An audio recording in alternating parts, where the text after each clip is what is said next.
Setelah Miles Morales dikonsumsi oleh simbiot Carnage, dia mulai menyerang Eddie yang membuat simbiot Venom sangat lelah untuk menahan diri, sehingga dia ingin membunuh Miles. Namun Eddie tidak mengizinkannya, jadi mereka malah menangkap dan melemparkannya ke seluruh medan pertempuran. Setelah itu, Norman Osborn mencoba melemparkan mobil ke atas Eddie. Tapi ketika Eddie menyebutkan nama cucu Norman yang membuatnya lengah, sehingga memberi simbiot Venom kesempatan untuk menikamnya langsung di jantung, dia ingin menghabisinya dan membunuhnya, tapi lagi-lagi Eddie tidak mengizinkannya. Jadi mereka mengambil Scorpion dan kembali ke rumah yang aman.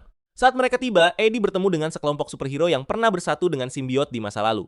Dan mereka mengatakan kepadanya bahwa mereka akan merawat Scorpion. Tapi alasan utama mereka ada di sana adalah untuk mengeluarkan kodeks dari tubuh mereka, karena jika Carnage mendapatkan mereka, Carnage akan tumbuh lebih kuat dari sekarang.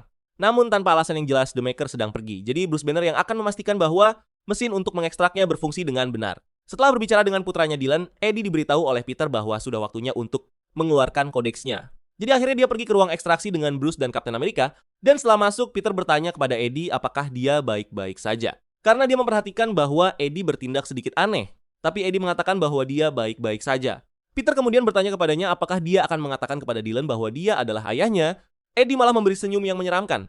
Dan kemudian tiba-tiba Eddie yang lain muncul, memberitahu Peter untuk menjauh dari yang lain. Karena Eddie yang berada di ruang itu sebenarnya adalah Cletus Cassidy yang berubah bentuk sebagai Eddie. Dan setelah berubah menjadi Carnage, pasukannya berhasil memecahkan rumah tersebut dan siap untuk menghancurkan semuanya. Reaksi pertama Eddie adalah untuk mengamankan Dylan, namun simbiot Venom tidak mengizinkannya, karena dia ingin sekali menghabisi Carnage.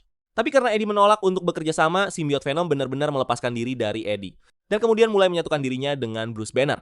Pada awalnya, Carnage tidak peduli karena dia tidak menyadari siapa Bruce Banner. Dia hanya berpikir bahwa dia adalah seorang yang biasa-biasa saja. Tapi begitu Hulk berubah jadi Venom dan mengatakan kami adalah Hulk berdiri tepat di depannya, dia menjadi sangat ketakutan.